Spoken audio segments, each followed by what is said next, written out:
Hey riders and racers, excuse me, and welcome back for another video. Today's video is on how to hit your enduro racing goals going into next season by using this strategy that I'm going to go through with you.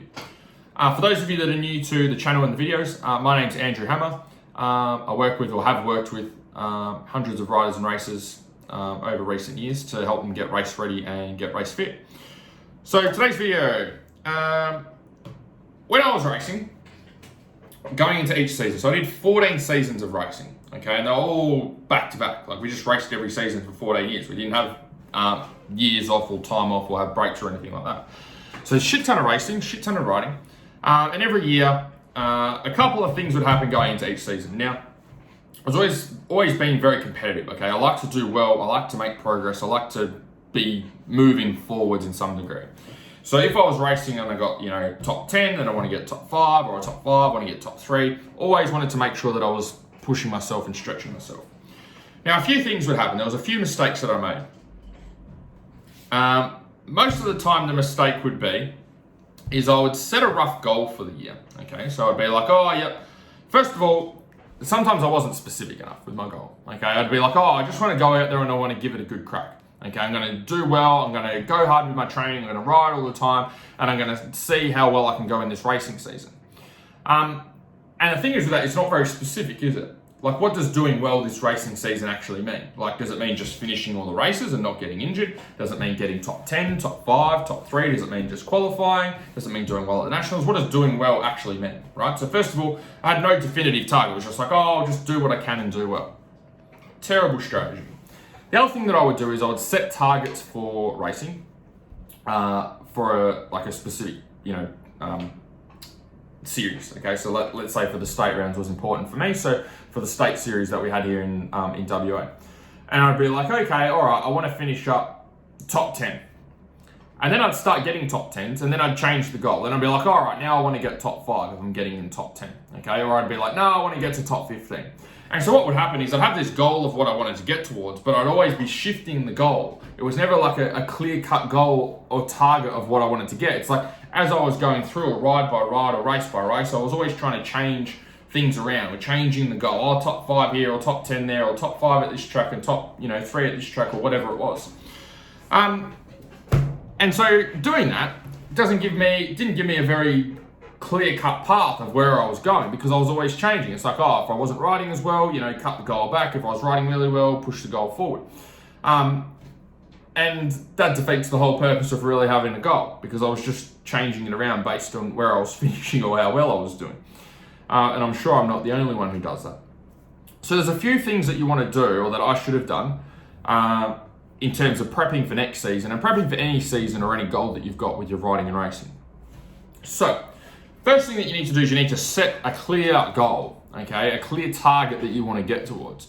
So think about being in like one of those missile airplanes, right? That's like locking on to a target that's wanting to shoot a missile, right?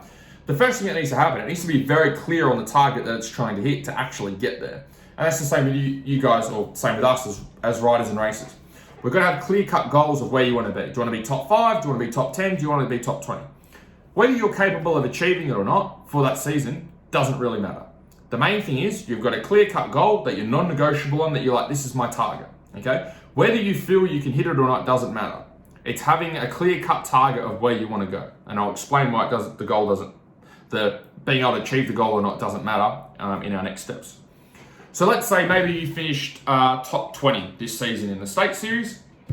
Let's say your goal is to get top 10 next year. Okay, cool, awesome. You want to gain another 10 spots. Awesome. Pretty tough goal.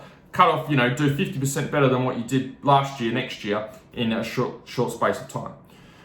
Second thing you need to do, second step, is identify the obstacles then that are holding you back from being able to get into that top 10. There's a reason that there's guys running top 10, and there's a reason that you're running top 20. And there's a reason that you're not running top 10. We need to find those reasons. What are those reasons that you're not running top 10? Now, these are reasons that you can control, not reasons that you can't control. So this is not excuse making time. This is actually finding action steps that we can take for you to make progress, okay? These are things that you can control and target. So what do excuses look like for this step? first of all, let me tell you how to find your obstacles. So, find the top 3 things that you suck at. Well, the top 3 things that you suck at, that you were shit at as a rider and a racer. Do you get terrible starts? And that's why you're top 20. Maybe you have top 10 lap times, but you always get shit starts. So that's your obstacle. Maybe your fitness is shit. Maybe your lap times are quite good and you start off the race well in the top 10 and then you get to the second half of the race and you drop back into the top 20.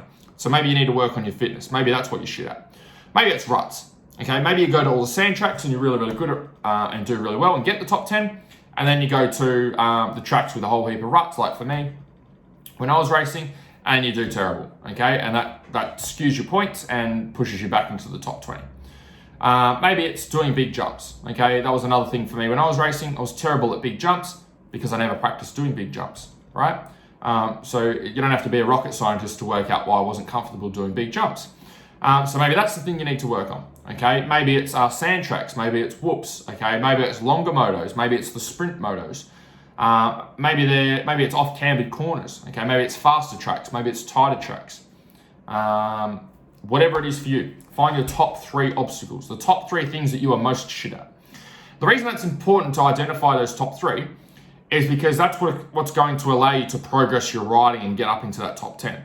Because as a rider, you're only as good as your weakest link, okay? It doesn't matter how good you are at the good stuff, it's how good you are at the bad shit, okay? How good you are at your weakest links.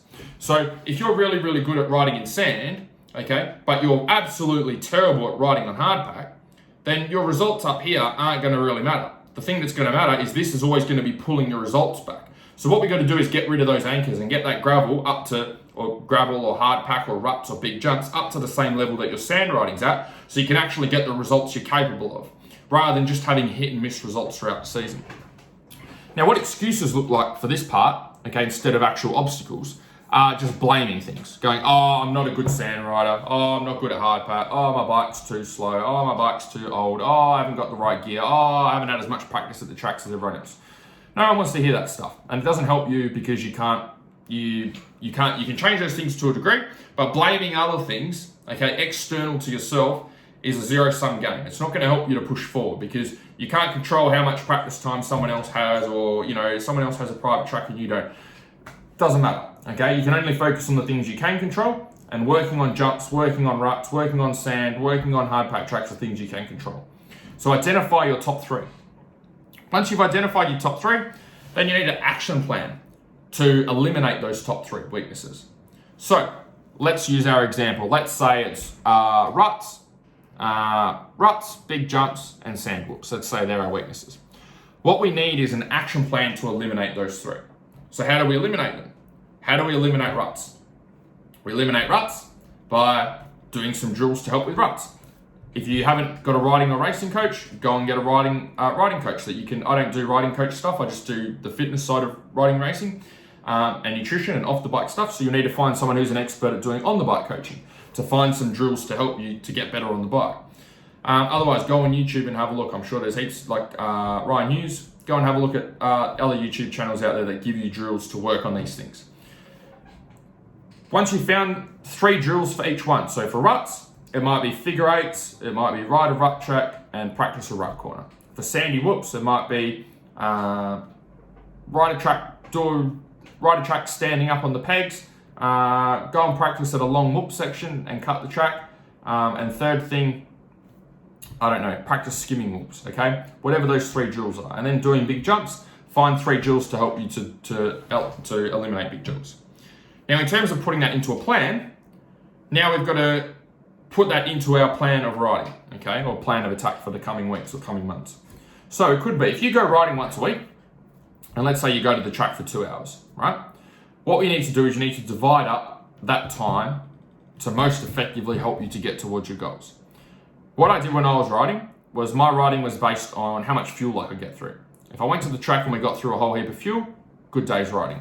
We didn't get through too much fuel, not very good day's riding. Wasted our time going out there. Now, that's not the most effective way of getting better. Okay, just riding the bike doesn't ensure that you get better. You need to be doing the right things on the bike to ensure you get better. So with those 3 things that we just found for each area, we now need to implement them into our riding day. So what I recommend is the first 15 minutes to half an hour, depending on how much riding time you have, dedicate that to skill work. Dedicate that to eliminating those weaknesses. So let's say ruts is your biggest one. Let's say sand and big jumps are weaknesses, but ruts are your really big weakness. Work on eliminating that first. Spend the next 6 weeks, the first 15 minutes to half an hour of every ride for the next 6 weeks, just doing one of those rut drills. So let's say it's figure eights, for example. Let's say you spent the first 15 minutes of every ride for the next 6 weeks just doing figure eights. That would be a total of an hour and a half of figure eights. An hour and a half purely of just doing ruts. Just rut for an hour and a half while you're fresh at the start of the rut. You couldn't not get better at ruts. Okay, you couldn't not improve that as a weakness in 6 weeks if you just did the first 15 minutes of every ride on a rut track, or a figure eight track. Okay, but you just got to do it. It's boring, it's not exciting. You'd probably rather be smashing out laps and doing fun stuff, but that's the reason you suck at these things, because you don't find them fun and you don't do them all the time. But that's the difference between riding recreationally and riding to race and perform. If you want to ride recreationally, go ride in the bush and do stuff you enjoy all the time when you go to the track. If you want to get better and you want to perform better on the bike, then you need to do the things you suck at. Now, once you've done that, now you just need to get to work and do it. Now, that's easier said than done, but that's why majority of people don't progress with their riding past a certain point. Same thing with me. I was always like a top 5 to top 10, depending on what class I was racing in, state level rider. I never won any races. Was I capable? I'm confident I would have been capable, but my strategy for riding was just try and ride more. Just try and go riding as much as you can. That gets you to a certain level, but then there's a certain level where you need to start working on your technique and working on your skills and working on your weaknesses. The other thing that was shit for me as well was fitness. Okay, I didn't have the fitness to last all the races. So even with all the riding that I did and all the time I spent on the bike, I didn't have the fitness there to help me get me through the races. Great lap times, not the results that I was after though. So that's my own fault. But you guys know now, so it's up to you. Don't make the same mistake. If you enjoyed this video, please subscribe to my YouTube channel or give it a like. Otherwise, if you'd like to work together, you might want to jump on my Faster Laps program. If you're interested, you can apply clicking on the link up here or down here. I'll ask you a couple of quick questions about what you're working towards, and then we'll go from there. Otherwise, hopefully you enjoyed this video, and I'll chat to you guys soon. See ya.